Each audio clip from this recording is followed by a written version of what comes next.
máscara com a minha convidada apenas para a gente fazer a entrevista. Até agora, toda vez que a gente sai de casa, deve estar de máscara, obedecendo a orientação das autoridades de saúde nesse tempo de coronavírus.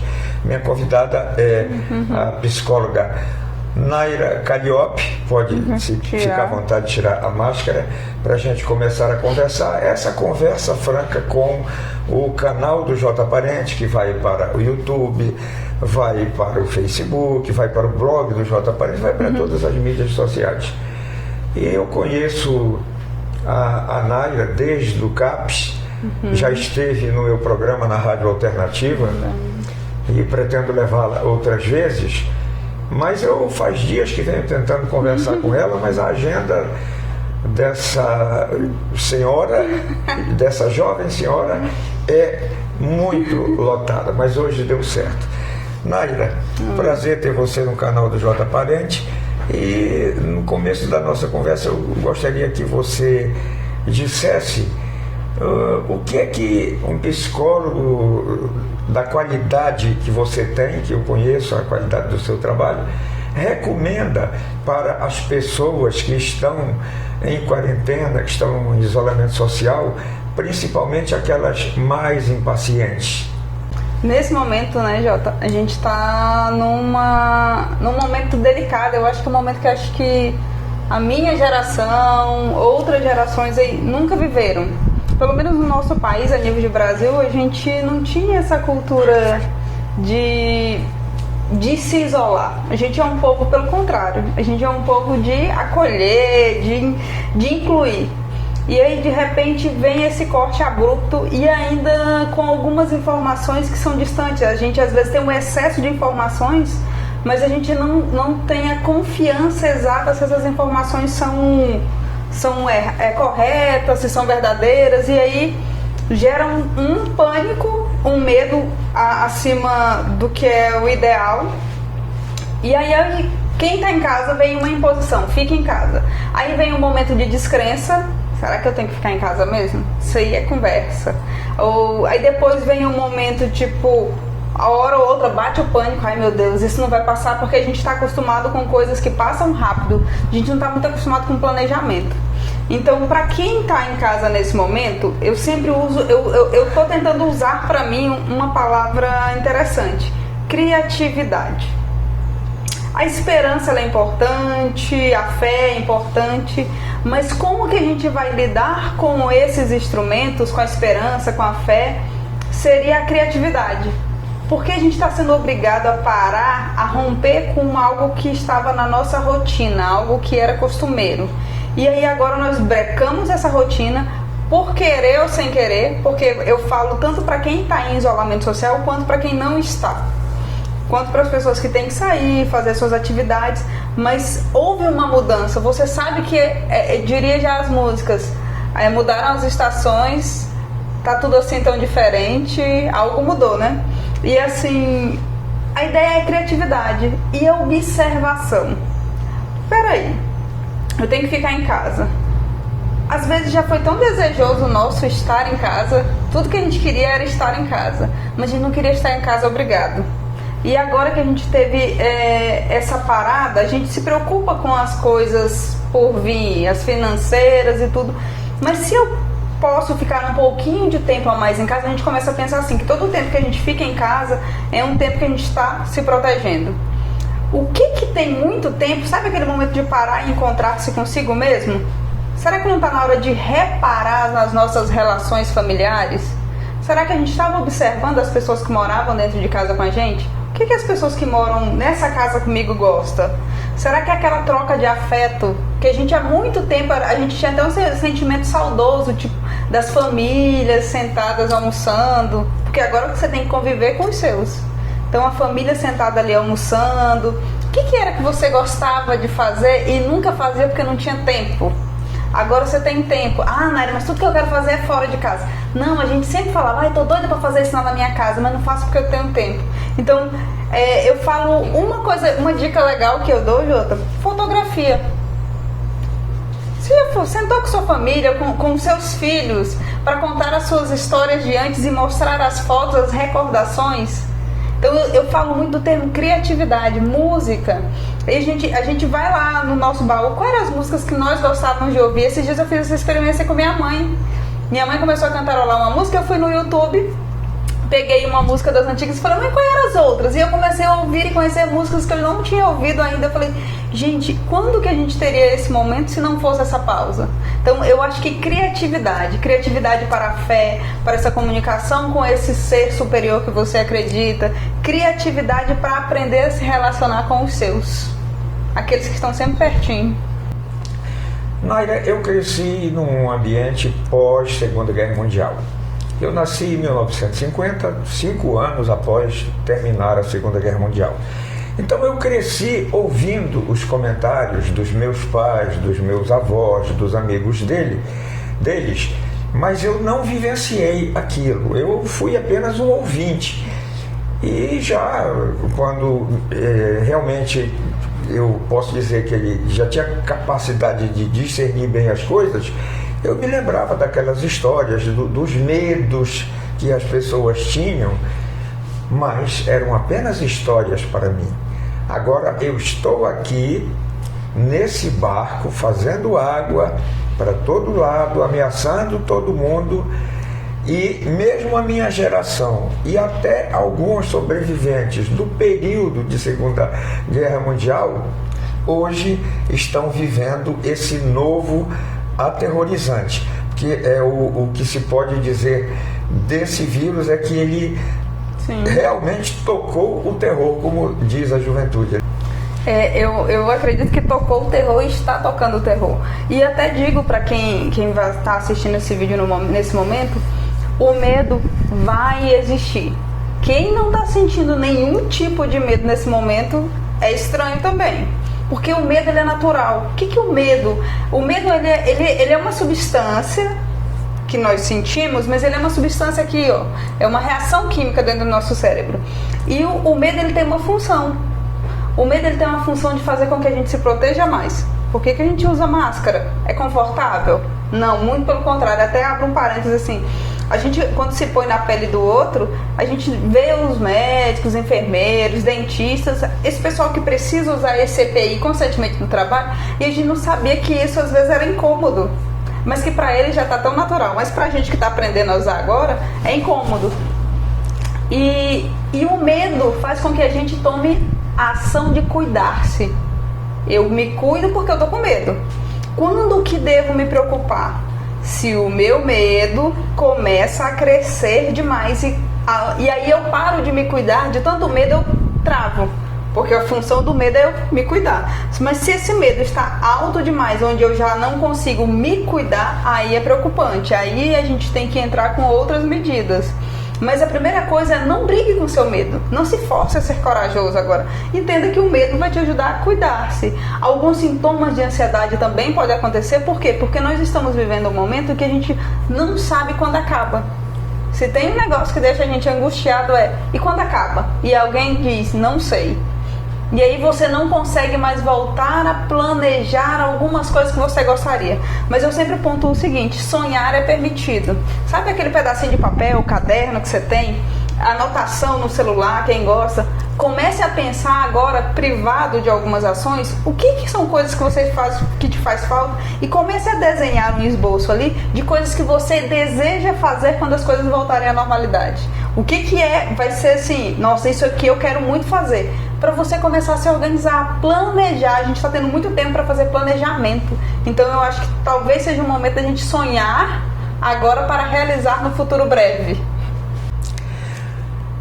Enquanto você falava, eu fui organizando as minhas ideias por aqui, Naira, e me passou um pequeno filme na cabeça a respeito da situação inusitada para milhões e milhões de famílias brasileiras e pelo mundo afora, que de repente, do dia para a noite, porque a velocidade do vírus é impressionante, tiveram suas vidas viradas de ponta cabeça.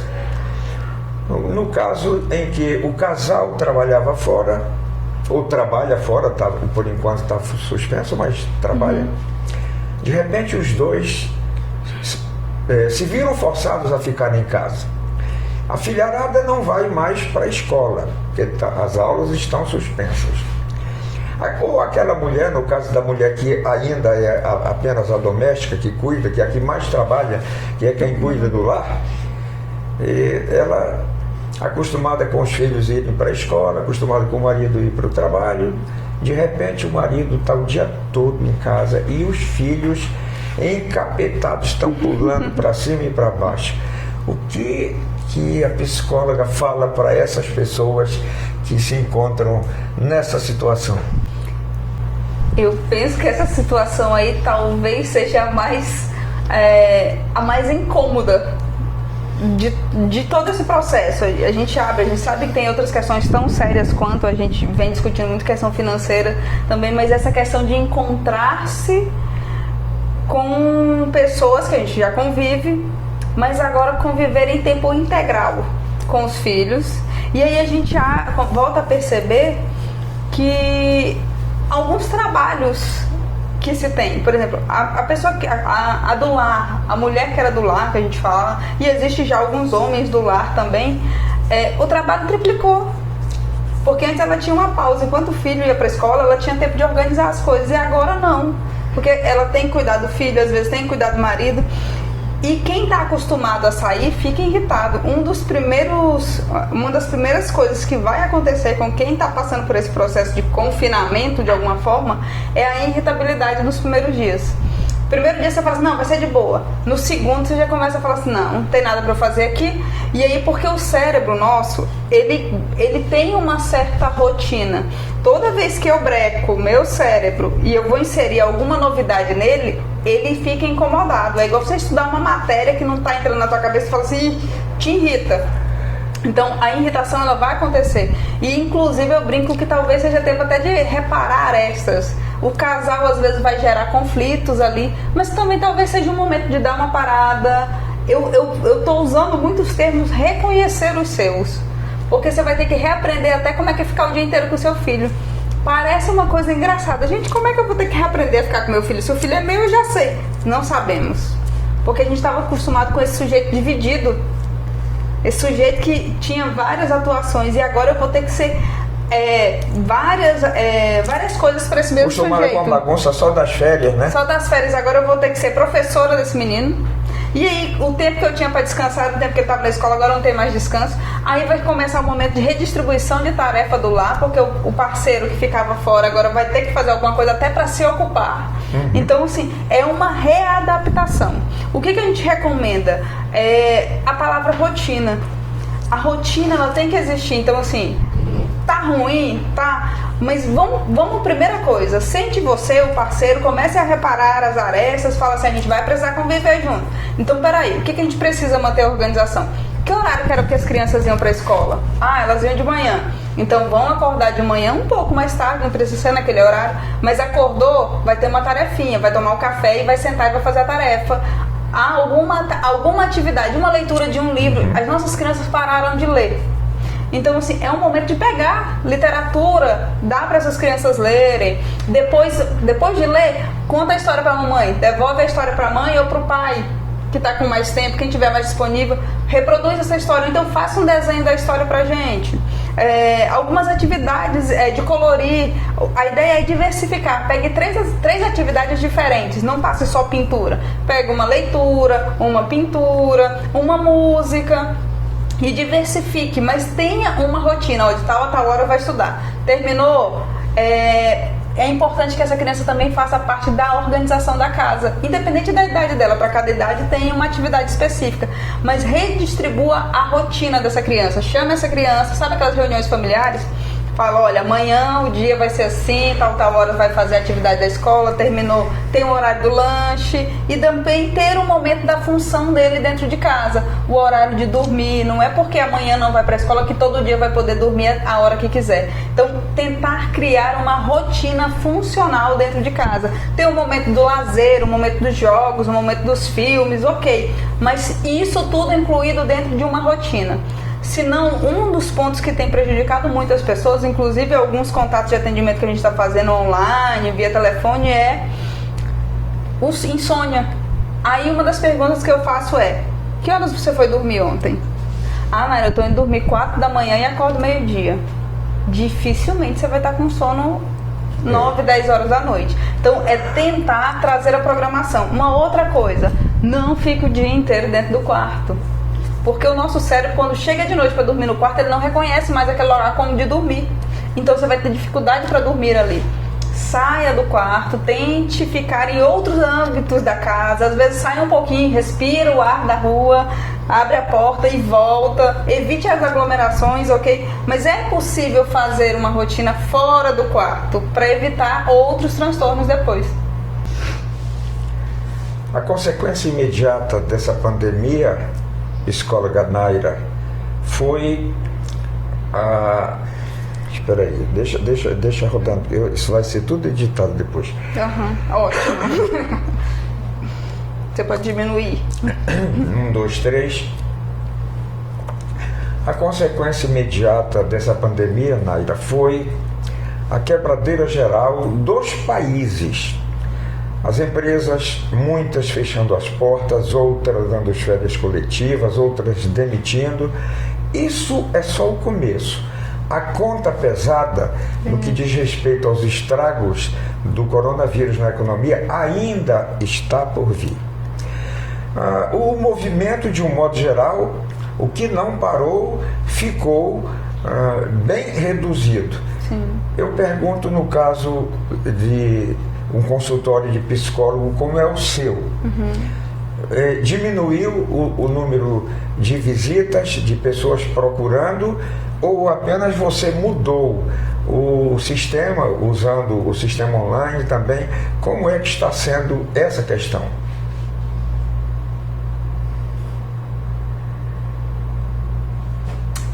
Eu acredito que todos os setores foram atingidos. Alguns setores, eu acredito, dizem que em todo caos, alguns setores sempre ganham. Teve gente que criou oportunidade, a gente está vendo pessoas vendendo máscara. Então, assim, teve gente que criou no caos uma oportunidade. No setor da psicologia, caiu, eu te digo, em torno de 80% a 85%. Principalmente aqui na clínica, que a gente atende muitas crianças com TDAH, com autismo, que fazem parte, às vezes algumas têm algum problema respiratório, fazem parte do grupo de risco. E nesse momento também as mães e a gente, enquanto profissional, a gente prefere preservar as crianças. Só há um atendimento ou orientação em caso de muita necessidade. Há o contato via telefônico para orientação, mas a gente também se preocupou aqui na clínica, a gente fez até uma campanha de um atendimento social. As pessoas entravam em contato e a gente disponibilizava um grupo de psicólogos. A gente atendia aquelas pessoas por um período de forma gratuita mesmo, para dar um suporte para a comunidade. Porque nesse momento eu penso que é o momento da gente dar as mãos e se ajudar mesmo. Foi ofertado atendimento aos profissionais da saúde, que de alguma forma, principalmente enfermeiros e médicos e os técnicos que estão ali na linha de frente. O que eu penso muito, e eu acredito e eu concordo com a tua fala, que eu acho que nós estamos vivendo o começo das dores nessa questão econômica. Eu acho que após 1 ano, 2 anos, ainda vamos estar colhendo um saldo desse período. Mas eu também tento ser positiva e otimista, que eu acho que também após isso criaram-se muitas oportunidades que antes não eram vistas. A gente está vendo agora a inundação online, que é a nossa forma de contato. O tanto de cursos online que surgiram, atendimentos online, uma série de situações. Eu penso e eu ainda acredito de novo na criatividade. A gente tem 2 opções na vida diante do caos, Jota. A gente pode desesperar, entregar e falar que não tem mais jeito, ou a gente pode falar assim: e se não tiver mais jeito de nada dessa forma, o que eu vou fazer para sobreviver? E aí vem a necessidade de se reinventar. Então eu acho que você mesmo trouxe a experiência que você ouviu muitas histórias do pós-guerra. E eu acredito que talvez o pós-guerra teve uma situação muito mais pavorosa do que o que a gente está tendo hoje. Hoje a gente ainda tem alguma condição de prevenção. Naquela época as coisas não tinha na situação, a época não tinha essa possibilidade toda. Então eu ainda acredito muito, e a questão até da própria fé, de que a gente possa se reinventar e sair melhor. Vai ter. Vamos ser atingidos? Vamos. Isso é um fato, é realismo, a gente tem que estar pronto para encarar essa verdade. Agora, como que eu vou encarar? Eu posso só sentar e me queixar e reclamar, ou eu posso começar a bater cabeça e pensar assim, como eu vou ressurgir, inclusive a minha forma de trabalho, nesse pós-pandemia. Então, assim, todos os setores vão ser, mas também reforço, teve setores que surgiram. Tem gente que está lucrando muito com esse processo, que está reinvestindo, falando, nossa, estou vendendo mais. Tem gente que parou, tem gente que não está produzindo nada. Mas aí, nessa hora que vem a convocação, como se reinventar? E assim, precisamos nos reinventar até como ser humano nesse momento. Eu acho que é um chamado pra gente também. Tem algum tópico, ele está gravando, mas Sim. Tem algum tópico que eu deixei de perguntar que você gostaria de dar algum realce? A gente falou... Cara, uma das preocupações que tem é que o número de ansiedade está muito grande. E assim, uma das coisas que eu reforço, a gente tem que começar a selecionar de onde a gente pega a informação. A gente tem pegado muita informação ao léu. Eu vou fazer uma pergunta para você antes da gente terminar. Sim. Vamos lá, minha filha, eu vou contar. 1, 2, 3, 4, 5. A fartura de noticiário agora, em tempos de tudo online, em tempo real, é muito grande. Mas também a fartura de fake news, das famosas fake news, é imensa. E é preciso ter muito cuidado, porque tem havido casos em que a fake news tem atrapalhado até os trabalhos de combate ao coronavírus. Junto com a ansiedade que tem afetado muito as pessoas, esse é um problema a ser combatido, não é, Naira?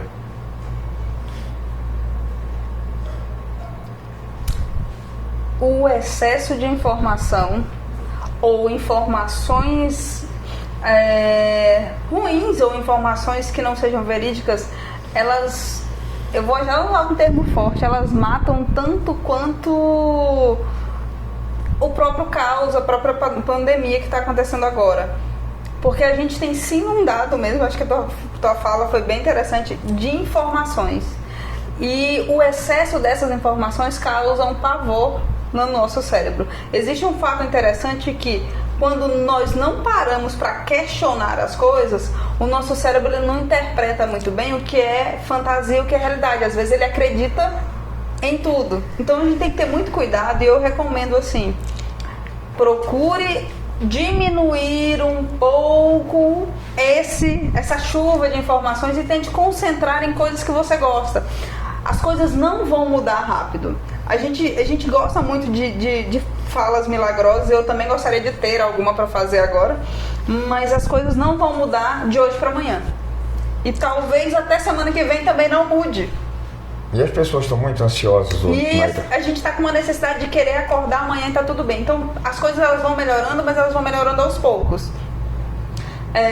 Uma das coisas não adianta eu sair comendo todas as informações, querendo saber o que saiu a cada segundo, porque isso não vai alterar o que nós estamos vivendo no segundo que você lê. Mas o excesso de informações pode prejudicar a sua saúde, pode prejudicar hoje a tua sanidade mental. E também com a ansiedade não adianta você correr para a geladeira e querer comer tudo, né? Não. Com a ansiedade, eu até recomendo... Sabe a questão da música? Pra mim foi uma coisa bem interessante. Ouçam as músicas que vocês gostam. Procure esse contato. A gente não está podendo ter contato muito visual, muito próximo com o outro, mas a gente está tendo poder observar. A gente está olhando mais para os outros. Porque agora você fica... Como tem uma distância, até para entender o que o outro fala, você fica concentrado ali para tentar fazer uma leitura labial, tentar ouvir melhor. Então, assim, observe mais os seus. Eu acho que é um momento da gente se aproximar para a nossa família, é um momento da gente ver, da gente se cuidar também, se observar. Poxa, antigamente você não dormia bem, você não estava fazendo uma série de coisas. É o momento justamente de você tentar tirar algo bom do caos. E eu penso que essa enxurrada de informações, talvez até você, quanto mais informações você lê, mais passível de acesso a fake news você está. Então, primeira coisa, selecione as fontes que você considera melhor, mais coerente, mais verídica. comecem a consultar aquelas fontes, não é de meia em meia hora não, veja uma vez por dia, opa, me atualizei aqui do dia, tenta dar uma olhada só no outro dia naquela fonte de informações que você elegeu ali e tente colocar outras atividades para você fazer. Cuidado, a gente está na rede de informações WhatsApp. E aí eu mesmo me pego lendo algumas coisas, umas coisas que não tem fonte, não tem data de publicação, não tem origem. Desconfiem, porque quando um fato ele é notório, ele é verídico, a primeira coisa que você vai ver é uma data que foi publicado, é a fonte de quem publicou, a pessoa que está falando, a pessoa que escreveu. Então são informações que são importantes a gente se atentar, porque senão o nosso pico de ansiedade vai estourar. Porque toda hora, imagine, a cada meio segundo surge algo. É mentira, é verdade. Curou, não curou. Calma. Uma informação necessária por vez e depois vai se alimentando de outras coisas. No começo da nossa conversa, eu disse que a Naira é uma pessoa muito... Ah, tá. Voltando, 1, 2, 3. No começo da nossa conversa, eu disse que a Naira é uma pessoa muito ocupada. E de fato ela é muito ocupada. Agora, numa parte do dia, por conta da pandemia, ela também está tendo um pouquinho de tempo a mais. Quais são as suas atividades hoje, Naira? Eu brinco que eu descobri outras atividades que eu estava meio enferrujada, mas assim, eu sou psicóloga, atualmente eu trabalho no município, atuo no CTA, atuo na clínica particular, nas CIAs, eu brinco que o que tem me agradado mais são algumas atividades que eu estava enferrujada. Esses dias eu criei um hábito, eu estou assistindo uma série com minha mãe. Minha mãe não gostava de assistir séries. Ela falava, não tem paciência para isso não. E eu achei uma série interessante, bem otimista, é de uma menina que ela é órfã, mas ela tem um olhar pela vida, até faço, Anne, o nome da série. E aí eu comecei a assistir todas as noites, eu criei o hábito de eu sento com a minha mãe e vamos assistir um pouquinho. E eu falei, gente, quanto tempo eu não parava pra fazer um cafuné na cabeça da minha mãe. E aí eu fico assistindo a série, fazendo cafuné na minha mãe e vendo assim, eu falei, como a gente vai perdendo os sabores da vida. É lógico. Então assim, sou psicólogo, tô atuando tanto na clínica particular quanto na rede pública, mas o que tá me dando mais prazer mesmo é as funções, essas outras funções que eu criei tempo pra fazer, viu? Eu tenho certeza que não sou apenas eu quem agradece, mas as pessoas que acessam o canal do J Parente no YouTube, e essa conversa vai para o Facebook, com chamada no WhatsApp, vai para o blog do J Parente e vai por aí afora, pelo mundo afora, vai estar na rede. E eu quero, Naira, agradecer pelo fato de você nos receber no seu consultório para essa conversa.